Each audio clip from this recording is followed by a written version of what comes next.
On the 15th of May, in the jungle of Newell, in the heat of the day, in the cool of the pool, he was splashing, enjoying the jungle's great joys, when Horton the elephant heard a small noise.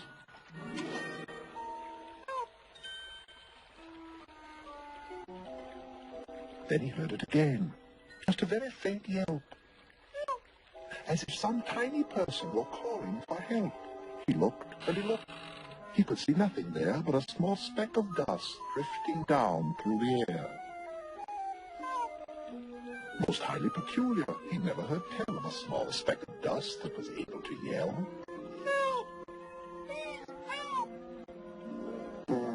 You know what I think?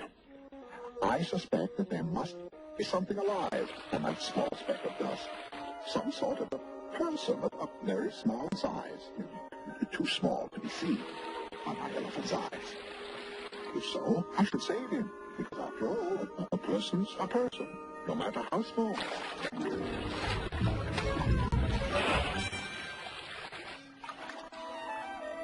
Well, whoever you are, all your troubles are over. I'll put you down safe on this comfortable clover.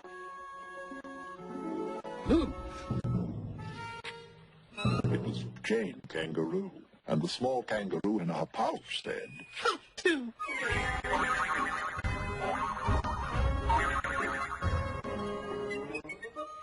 Why, that speck is as small as the head of a pin. A person on that? There never has been. I know it seems strange, but I tell you, sincerely, these extra big ears of mine heard him quite clearly. Horton, I've known you 12 years in the jungle of Newell, and I've always considered you somewhat a fool. But talking to dust specks, that is really hoo-hoo. Something has got to be done about you, and something's precisely what I'm going to do. And the small kangaroo in her pouch said, Come on, Junior.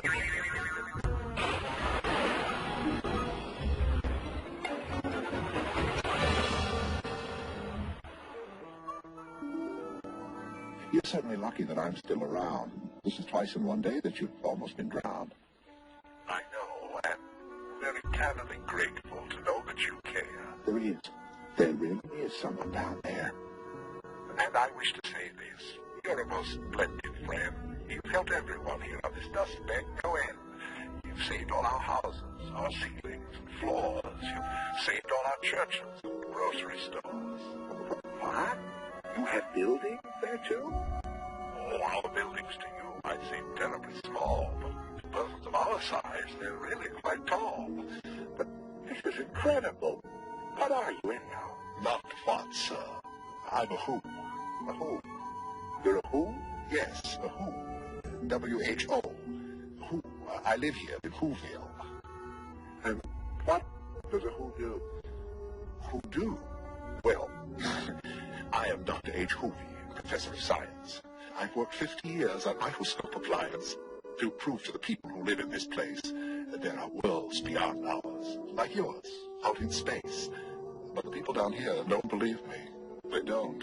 That's perfectly right, Doc. We don't and we won't. Hey, Hoovey, oh, Hoovey's a jerk.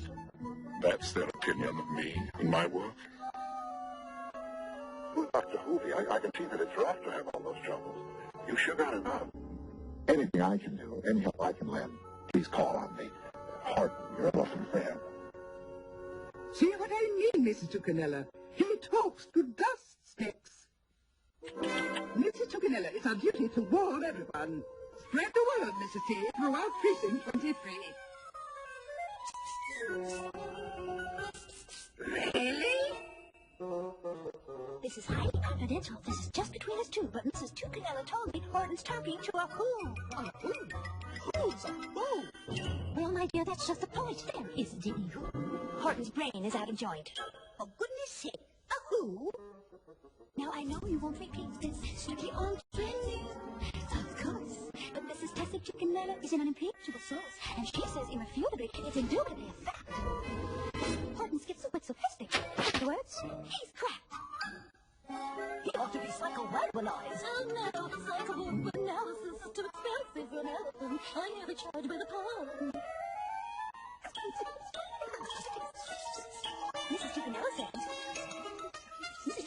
left. Undoubtedly, it all goes back to some hereditary trait. I've been reading quite a bit about heredity of late. And the uncle of Horton's cousin was an elephant named Nate, who had such grand illusions and confusions, apparitions and confusions. And he believed he was the father-in-law of Catherine the Great. Mrs. Tucanella told me that he's giddy as a kid. Mrs. Tucanella told me he's litty as a mid. Horton flipped his lid. Mrs. Tucanella told me that he's manic and depressive, retrogressive and recessive, and progressively, excessively, possessively, aggressively aggressive. Mrs. Tucanella said that? Well, I guess if that's the case, this neighborhood's degenerating into a nuisance house of place. What have you mentioned elephants yet?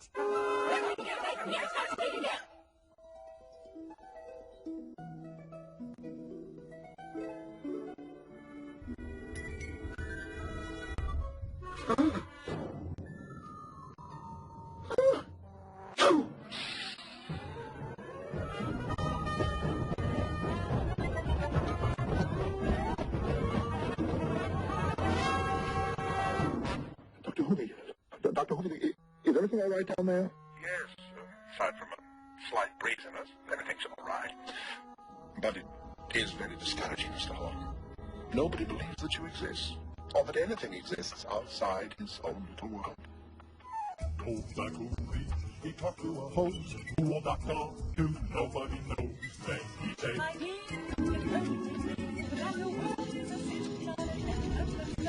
the world is a sitting on an elephant's nose. An elephant's what? old Dr. Hoovy, that educated dope. He invented something called a Hoovy-scope. He looked up in the sky and he'd say, my, it's gonna rain pickles and it's gonna pour soap. It's gonna rain pickles and it's gonna pour soap. Is Horton an elephant? No, man, Horton's a pickle. What's it, Horton? Old Dr. Hoovy, that old and famous Boy Scout. He's got all merit badges as to what it's about. He's saying, hooray, we got it made today. Cause we're all a-sitting, yes, we're all a-sitting on an elephant's nose. That's the picture, Mr. Horton. I don't like to fuss or moan, but if it weren't for you, I'd be all alone. I won't ever let you down. You're a person after all, and a person is a person, no matter how small. Horton, since you've shunned my advice and still talk to that who, you have forced me to take drastic steps against you. And the small kangaroo in her pouch said, Me too. Here, we've had enough of this rot. Gentlemen, do your duty. Rot, it's a blot. We're the Wickerton brothers. We're on to your plot. Pretending you're talking to who's who are not. It's a deep dive evil political plot. Pretending you're talking to who's who are not. We're the Wickerton brothers. We're vigilant spotters. Hot shot spotters and rotters and plotters. And we're going to save our sons and our daughters from who? You're a dastardly, snastardly schnook. Trying to brainwash our friends with a gobbledygook.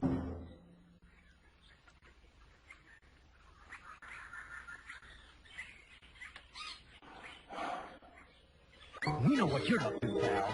You're trying to shatter all the rest. You're trying to stir up discontent. And she's the reins of government. You're trying to throw sand.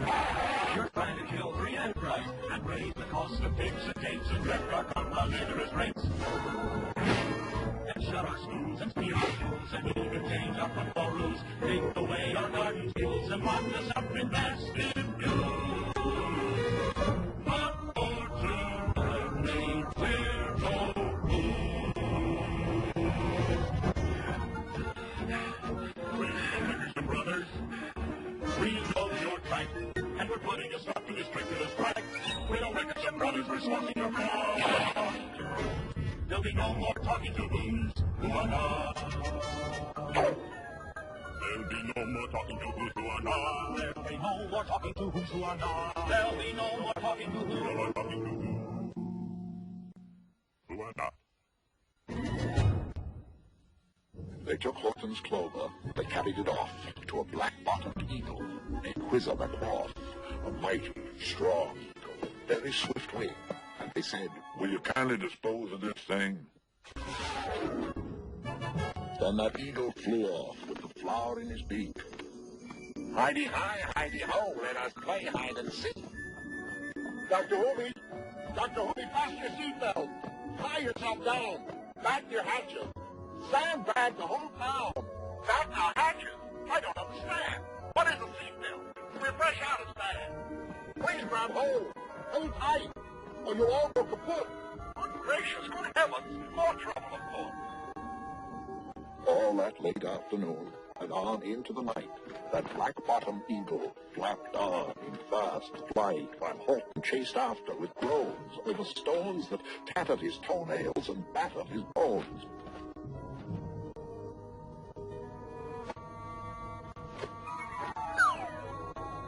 And at 5:45, precisely, he did it. Sure was a terrible place that he hit it. He let that small clover drop somewhere inside of a great patch of clover, 100 miles wide. Find that, huh? I fear you are destined to fail. And he left with a flip of his black-bottomed tail.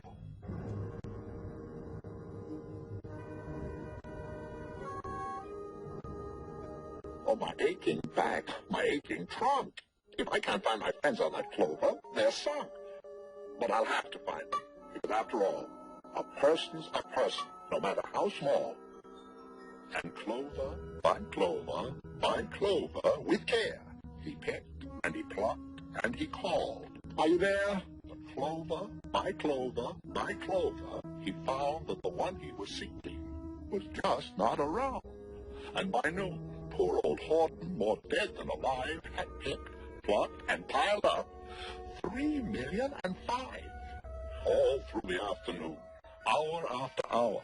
Then, finally, at last, from the 3 billionth flower came a voice that was hollow and ghostly and thin.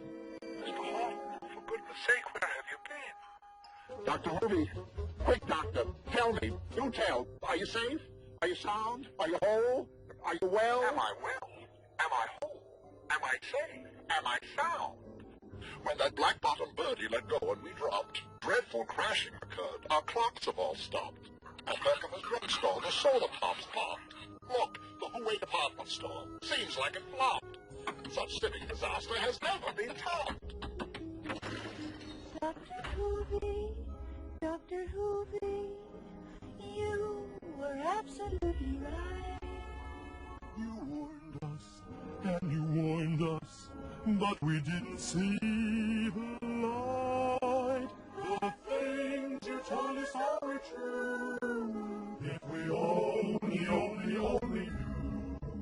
Dr. Hoovy, Dr. Hoovy, from here on in, we believe in you. Just tell us what we have to do. Just lead us and we'll follow you. We'll save this town. We'll save this world. Just tell us what we have to do. What to do? I wish I knew. Keep up your courage now. Never let it sink.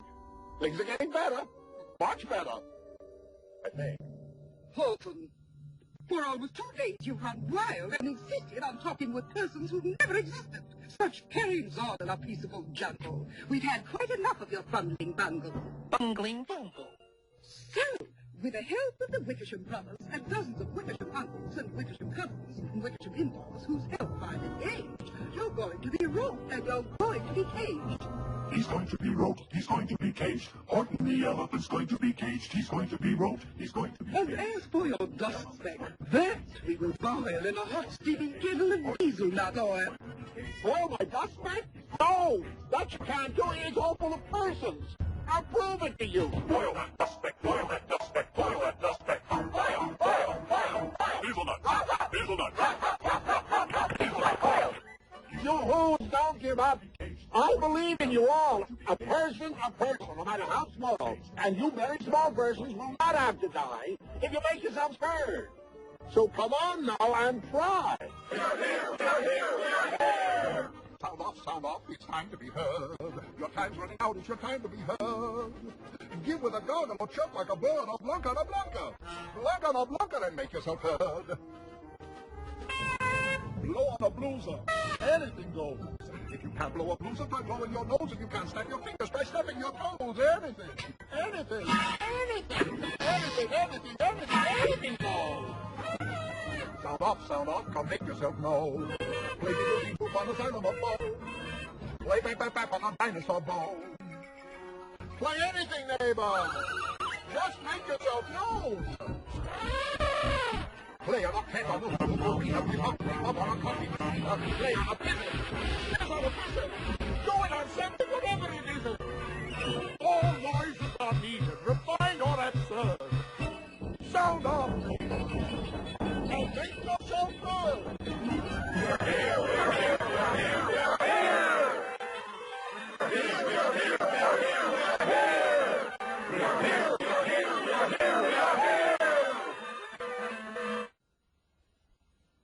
You should have heard that. Just as clear as a bell. Everything's going to be just perfectly swell. I heard nothing, and you didn't either. And as for my progeny, he didn't. Neither.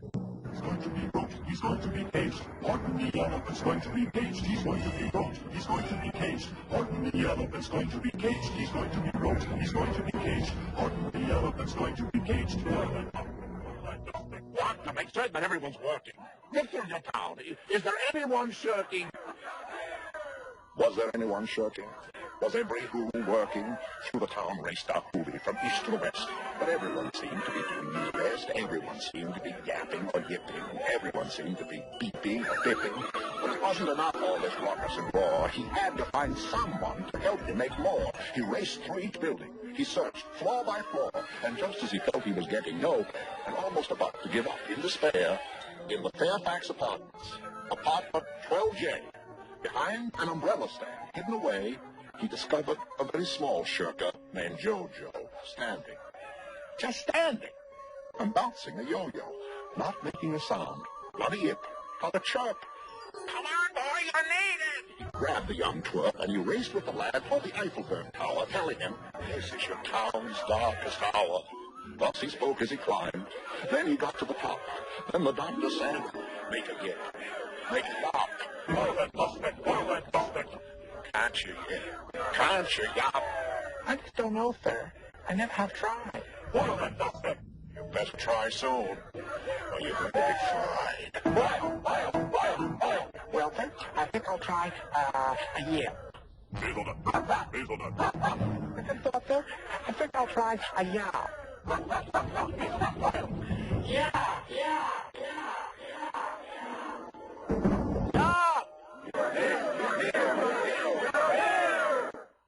That yacht, one small extra yacht, put it on.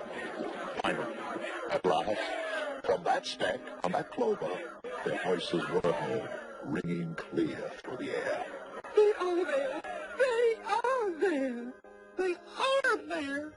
The people had spoken, no matter how small, and their whole world was saved by the smallest of all.